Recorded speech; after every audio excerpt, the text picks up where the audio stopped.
What's up, everybody? Welcome to Journey with Jazz. I'm so excited about this message today. I hope that it blesses you. This is for those of us who we want to be spiritual giants in this season. We want to be very intentional about what we say and what we do. We've been waiting, we've been praying, we've been marching, we've been protesting, we've been speaking out, we've been listening and having conversations, and we just want to know, what can we do? So if you're watching this and you're thinking, you want to make change in this year, you want to make change in this country and for our governments and for our systems, but you don't know where to start, this is for you. This is going to help you know what your role is and where you can start. And we're going to be coming out of 1 Samuel chapter 17, which is about the story of David and Goliath.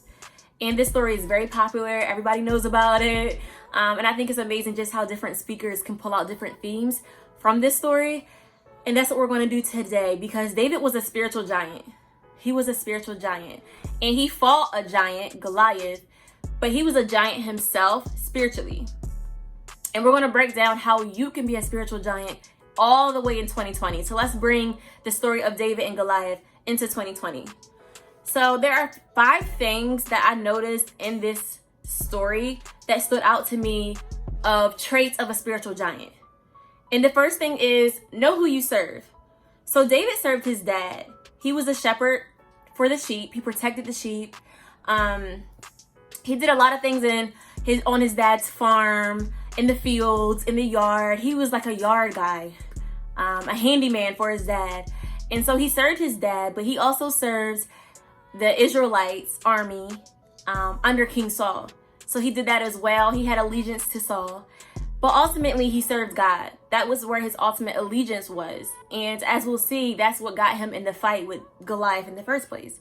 So David knew who he served. He knew that he was working for his dad. He knew that that was his role at the time, and he was faithful in that. He was responsible in that, while his brothers were out fighting in this war. And so on this particular day of David and Goliath, his dad asked him to go down to where the battlefield was and bring his brothers basically a lot of food and different things that they would need for the battle. He never sent David down to get involved in the battle. He never sent him down to be anywhere near the battle, just to help his brothers. That was his primary role. And so that's what David was doing.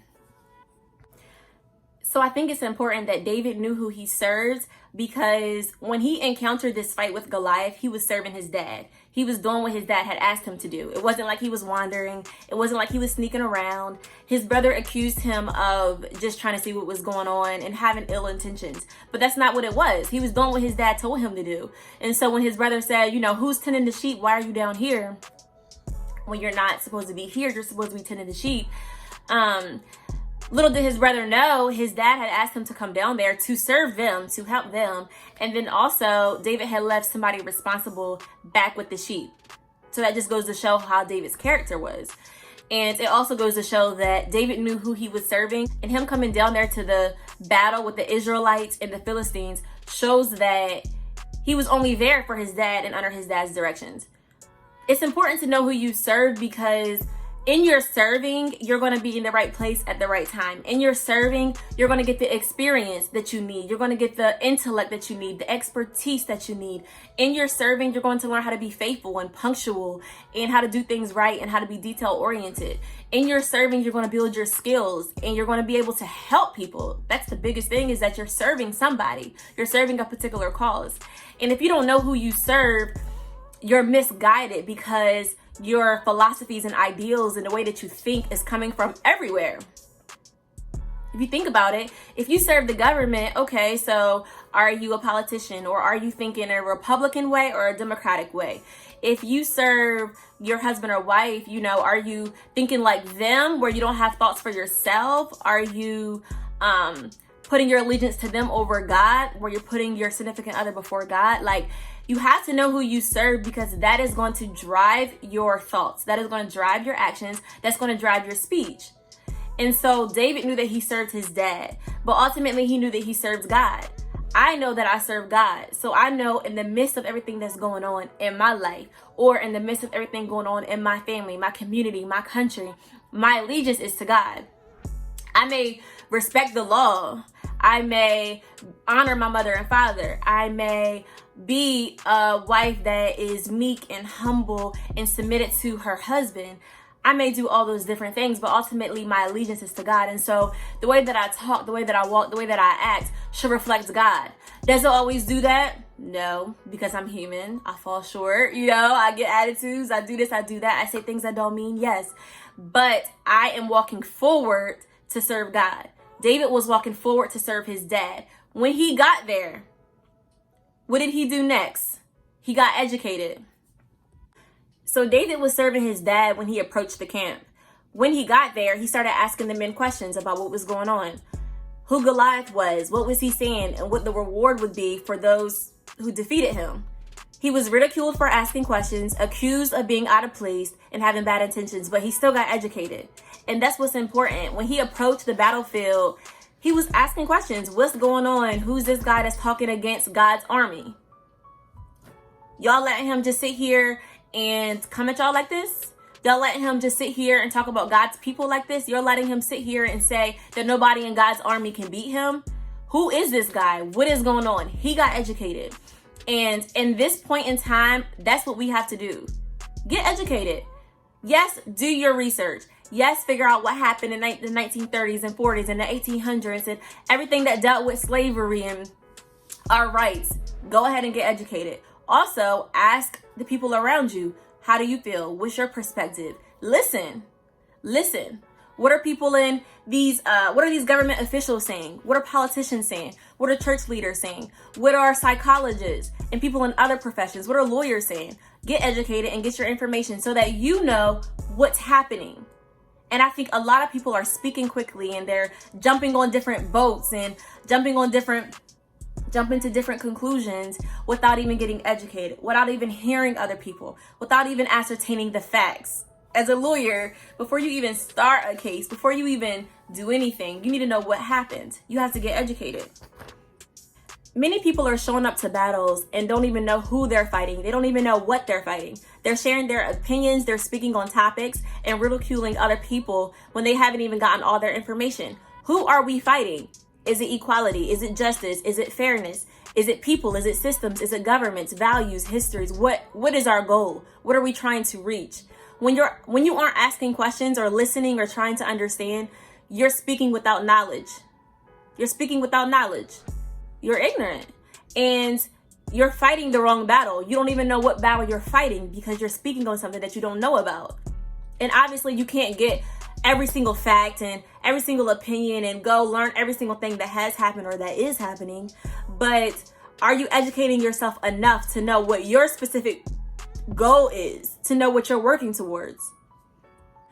So in spite of what his brothers were saying about him, saying that he wasn't supposed to be down there, saying that he was irresponsible for leaving the sheep, saying that he had bad intentions and just wanted to come down there and watch. That wasn't what he was doing. But, David just said, can a man not even speak? Like, can I not even say anything? He didn't sit there and argue and go back and forth with his brother about why he was down there. David knew he was down there because of his dad sending him down there. Once his dad sent him down there because he serves his dad, then he got educated.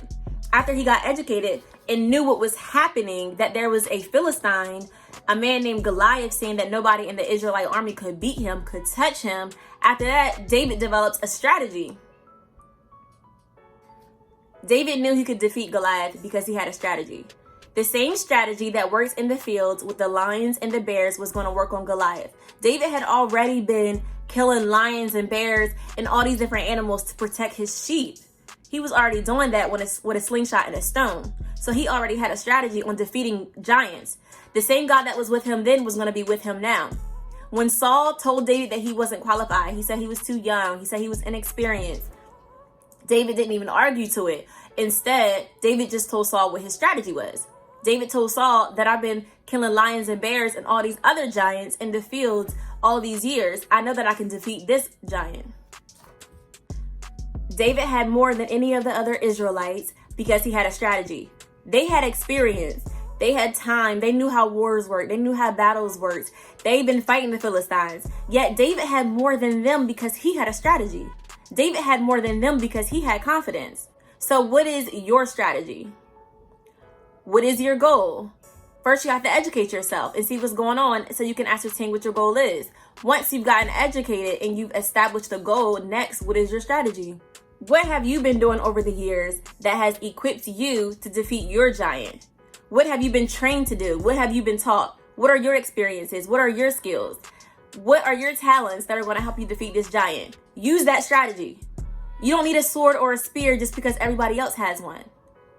You don't need a sword or a spear just because everybody else has one. Just because everybody else is blabbing at the mouth. Just because everybody else is getting into arguments on social media. Just because everybody else is doing this or doing that. You don't need their same tactic. Because in this story, those who had a sword and a spear were scared of the giant. They had the equipment, but they didn't have any strategy. David didn't have the equipment that they had, but he had strategy. And his strategy was the same equipment that he's been using, which was a slingy, and a stone. That's all he had. They had all the armor, but they were defenseless. They had all the experience, but they would not show up to a giant. You have strategy. Your strategy is what's going to defeat the giant. You don't need to fight like them. That's the thing. Once you have all of that, you can't lose. You can't lose. One thing about David is when he talks about fighting Goliath, he knew that he couldn't lose. He had a track record of defeating giants. Goliath didn't look like the other giants that he's defeated before or act like them, the bears and the lions. But to David, Goliath was just another giant. Just because his giant looked differently and this was a different situation than the lions and the bears, it didn't mean that David couldn't handle it. He knew who he served. He got educated about the situation. He developed his strategy and he knew that he couldn't lose. He pointed back to God and said that the same God that was with me in the field is with me now. The same God that was with me in the gym is with me now. The same God that was with me in that situation is with me in this situation. The situation might have changed, but God did not change. Therefore, you can use the same strategy that you've been using when you faced your giants. When we faced the giants in 2020, coronavirus, Black Lives Matter, whatever giants are next, you have to do what you've been doing that's been effective. What has been effective for you? Has it been speaking? Has it been writing? Has it been designing t-shirts? If you've been counseling or teaching or raising kids or being slow to speak and slow to become angry or gathering crowds together or empowering, then keep doing it. Use your strategy. Just because the situation has changed doesn't mean you have to change. It doesn't mean you have to use what everybody else is using. You are the solution to a problem. You are the solution to a problem that is happening around us. Don't try to say, oh, I need to go get this and do this and have all these resources and all this money to solve this problem. You can use the strategy that you've been using. You've been in the field with a slingshot, slinging it at lions and bears and taking them down, protecting your sheep. You've already been using something, so use that into this situation. Then, just like David, give God the glory. If he was with you then in the field, he's with you now. The same God that was with you in your last situation is with you in this situation. The next thing is execute and win. David told Saul, the king, he told Goliath, the giant, and he told all of the people, the bystanders, what he was going to do and how he was going to do it. And then he executed and he did it. He won. He took Goliath with a slingshot and a stone. This was a new thing for the soldiers, but an old thing for David. This surprised the soldiers, but this was just another day for David because he's been doing this. He knew who he served, his dad, Saul, and God. He knew the situation, he had his strategy, and he knew that with God, he could not fail. He could not lose. Why would he? He's won in all these other situations in his past. Look at his track record. With God, he has succeeded in defeating giants. Then he executed and won. This is how you win. When he moved with a mission. When he spoke with purpose. When he got into battle, he knew his enemy and how to defeat him. A lot of us are wasting times getting into battles that aren't for us. Fighting with people with no end goal. Doing this when we've never done it and getting out of character. That's why you're failing. This is why you're getting nowhere. This is why you can't sleep at night. This is why you keep coming up short. I may not know how to talk politics. I may not know how to break down all the systematic injustices in our system. I may not have a cure to corona. I may not know how to get out of student loan debt. I may not know the best, healthiest way to get through marriage. I may not have all the answers, but I still got strategy.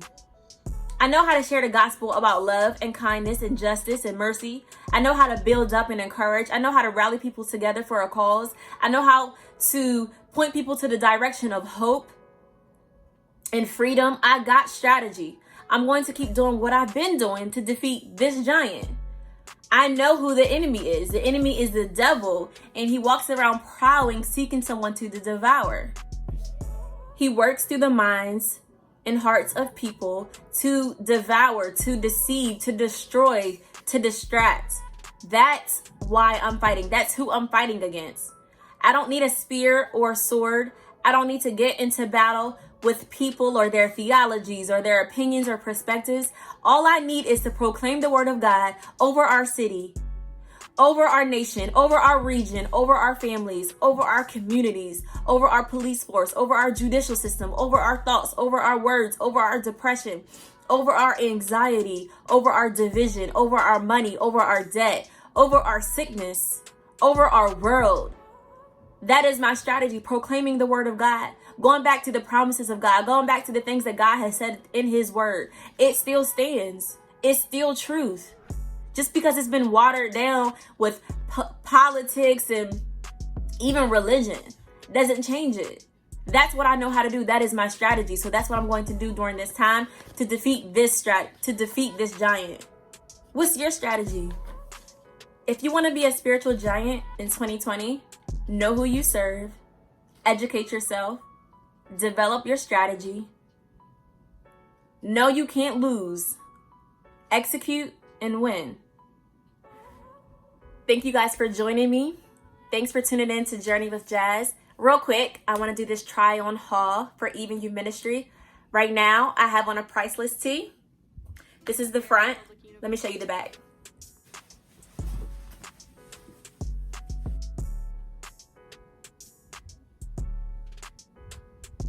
This priceless barcode tee is $30, and you can head on over to evenyouministry.com to make your purchase. Next, I want to show you these dry fit shorts. They are so cute and comfy. Ladies, this is a size large. I probably could do a medium, but I like space. I like to chill. I don't want the shorts, up my butt when I walk. So you can find these on evenyouministry.com. These are running for $25. They are going super fast, y'all.